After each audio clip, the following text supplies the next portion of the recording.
Good morning, students. Welcome to St. Joseph's Academy online video classes. I am Arunima Sen, your history teacher. We are studying the chapter 2 of History, Rise and Spread of Islam, part 2. In part 1, you have studied the early life of the Prophet Muhammad, the teachings of the Prophet, the duties of a Muslim, and the developments after Muhammad's death. Let us start with the rise of Turks. By the 10th century AD, the power of the Abbasid Caliphate was on the decline. Many of the Arab territories came under new rulers. These rulers recruited many hardy and warlike Turkish tribesmen from Central Asia as soldiers and generals. Some of the Turkish generals later converted to Islam and rose to the status of governors of provinces. The power of the Abbasid Caliphate decreased by the 10th century AD, and many of the Arab territories came under new rulers.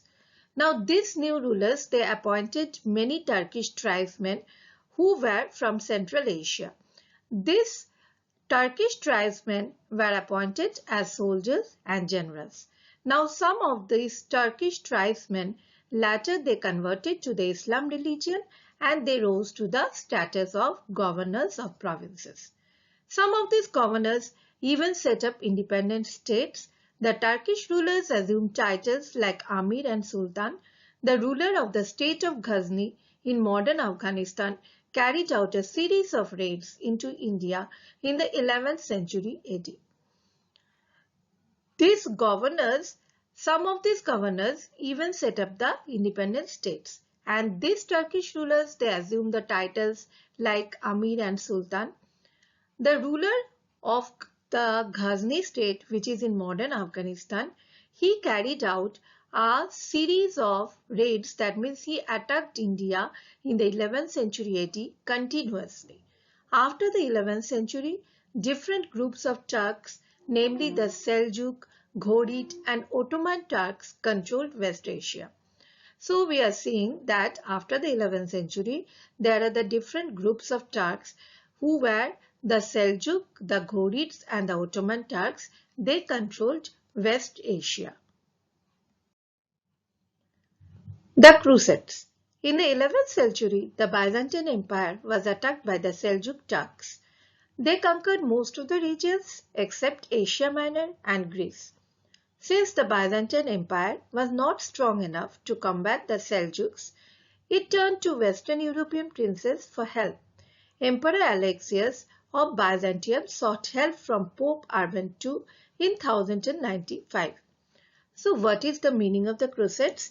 Crusades means a series of religious wars between Christians and Muslims to secure control of holy sites which are considered sacred by both the groups. Now in the 11th century, the Byzantine Empire, it was attacked by the Seljuk Turks. And these Seljuk Turks conquered most of the regions, but they did not conquer Asia Minor and Greece. The Byzantine Empire was not strong enough to stop the attack of the Seljuks.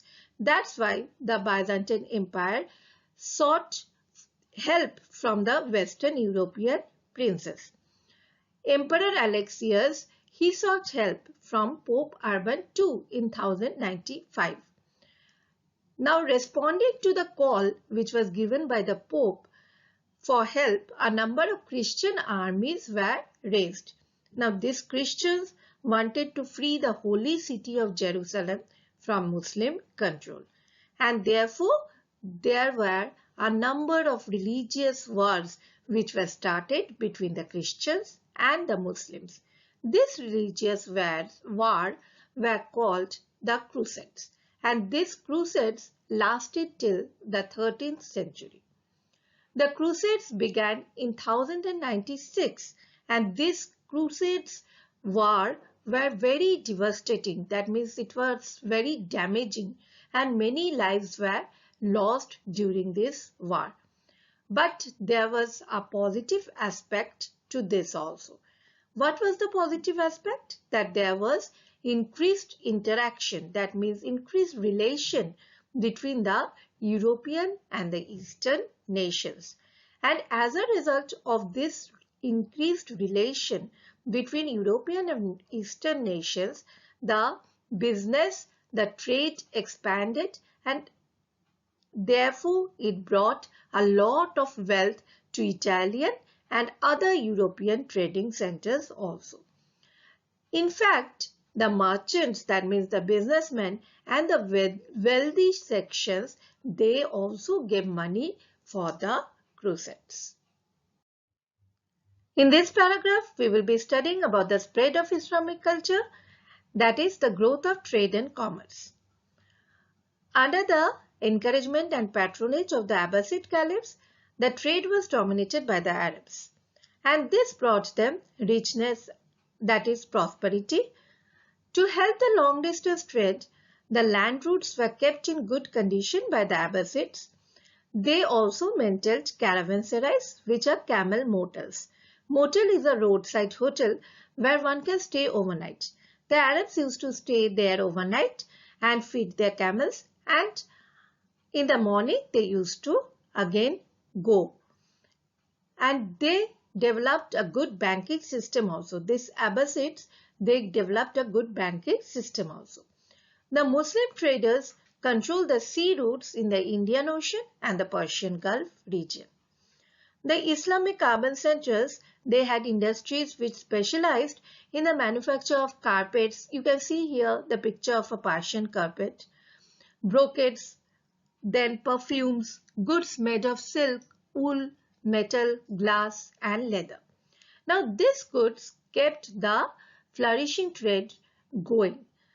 Trade promoted the interaction between Arabs and the people of other cultures.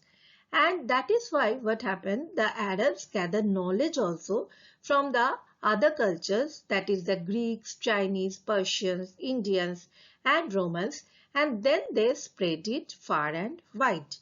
Arabic became an international language in the medieval period. Harun the Just. Harun al-Rashid was the fifth caliph of the Abbasid Caliphate. Now he ruled in the late 8th to the early 9th century. His reign is considered the peak of the period, and it was referred to as the Islamic Golden Age. Why it was referred to as the Islamic Golden Age? Because he ensured that there was peace, prosperity and political stability in his kingdom. He also encouraged poetry, art and music. He maintained a very lavish court.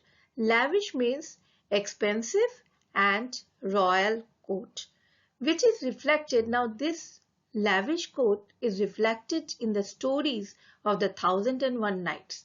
1001 Nights was also called the Arabian Nights. It is said that Harun al-Rashid often went out in disguise. Disguise means he hid himself and he went out at night to see for himself what were the conditions in which the people of his kingdom lived. He built the famous library in Baghdad also, and this library was called the Bait al-Hikmah, that is the House of Wisdom. This Harun the Just was known for his sense of justice and wisdom.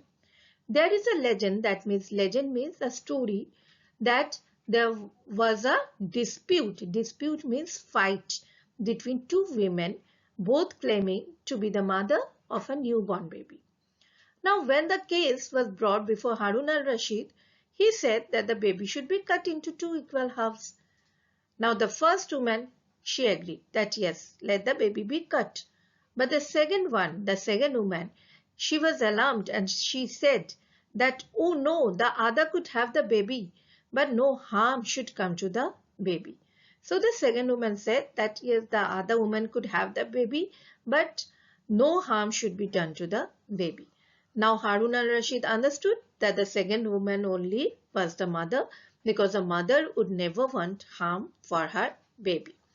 And therefore he handed over the baby to the second woman. Literature and philosophy. The splendor of the Abbasid court in the 8th and 9th centuries under great caliphs like Harun al-Rashid inspired many legends. Such legends later found place in the stories of the Thousand and One Nights. The lavishness of the Abbasid court in the 8th and 9th centuries under Harun al-Rashid and many other great caliphs, they inspired many stories. And these stories were the Thousand and One Nights, that is the Arabian Nights. Now the Arabs also translated many literary works from other parts of the world also. Like the Sanskrit work Panchatantra, it was translated into Arabic and it was known as Kalia Vadimna. It was later known in Europe as the Fables of Pilpay also, after the narrator Vidyapat or Vidyapati. Islamic poetry in the Persian language, it attained great heights. That means it became very famous around the 12th century. A work of worldwide fame is the Rubaiyat by Omar Khayyam. Muslim philosophers were deeply influenced. They were deeply impressed. The Muslim philosophers were deeply impressed by the rational ideas, that means the logical ideas of the Greek philosophers, especially Aristotle. Therefore, the Muslim philosophers translated a number of Greek philosophical works into their own languages. Science. Muslim scientists, they initially studied and translated Greek and Indian works in astronomy, astrology and medicine. That means what? That the Muslim scientists, what did they do? They earlier studied and translated the Greek and the Indian works in astronomy, astrology and medicine. But afterwards, they also started to make new contributions in these fields. The Arabs made great progress in the use of lenses. Lenses mean the type of glass through which we can see a distant object nearer. So the Arabs made great progress in the use of lenses and built observatories. Now what is the meaning of observatories? It is a place from where we can see the heavenly bodies with the help of powerful telescopes that provided accurate astronomical data. Now these Arabs found out that the earth rotates on its own axis and revolves around the sun. Arab philosopher scientists like Reyes and Ibn Sina, who was also called Avicenna, they made great contributions in the field of diagnosing diseases. Now what is the meaning of diagnosing? Diagnosing means that they could find out the root cause of the diseases. Now the Arab rulers built hospitals also. They encouraged the study of medicine also. Ibn Sina's work, The Canon of Medicine, it was used in many medical schools. Alchemist, what is the meaning of alchemist? The alchemist means the persons who can turn base metals into precious ones. The medieval chemical scientists, they searched for the philosopher's stone, which they believed that they could turn common metals into gold. And in this process, what did they discover? They discovered new metals, drugs and other substances. They attained great expertise in chemistry and also in preparing medicines. Mathematics. The Arabs borrowed the decimal system and the concept of zero from India. Now the Indian numerals 1 to 9 and 0 were introduced in Europe by the Arabs and therefore they came to be known as Hindu-Arabic numerals. The Arabs invented algebra. They learned Greek concepts of geometry and they made remarkable progress in trigonometry. Architecture and art. Islamic architecture flourished under the Persian and the Byzantine rulers and they built palaces, libraries, educational institutions, hospitals, mosques and tombs. New features such as the minaret and the onion-shaped dome, they were introduced. Here you can see in the picture Islamic ornamentation on a monument. In decoration, the use of human forms was not allowed by the Islam religion. Therefore, the Islamic painting and sculpture, they did not depict human form, but they depicted geometric pattern like triangle, circle, hexagon, rhombus, and floral designs. Buildings were also often decorated with mosaics and calligraphy. Calligraphy is a form of ornamental writing. With that, we have come to the end of the chapter. In case of queries, you can write in the comment section. Thank you and have a nice day.